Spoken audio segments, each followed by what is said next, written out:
দেখুন বন্ধুরা, এখন হলো 8টা বাজে। আমি এখন কলকাতার উদ্দেশ্যে রওনা দেবো।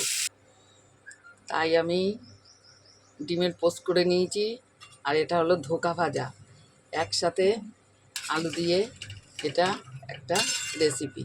হ্যাঁ, দেখুন তরকারিটা আমার ফুটে গেছে। আলু দিয়ে, ধোকা দিয়ে, ডিমের পোস্ট দিয়ে একসাথে হবে।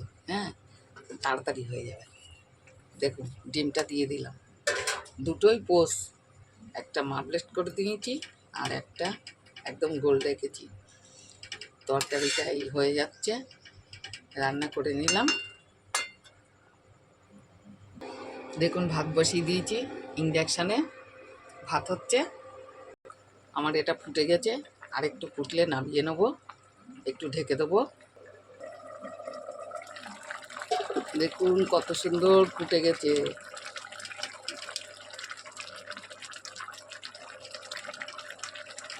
আলুগুলোও সিদ্ধ হয়ে গেছে।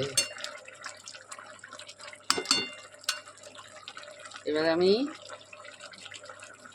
নামিয়ে নেওয়ার ব্যবস্থা করব। যাই হোক, ছাড়লাম, টাটা।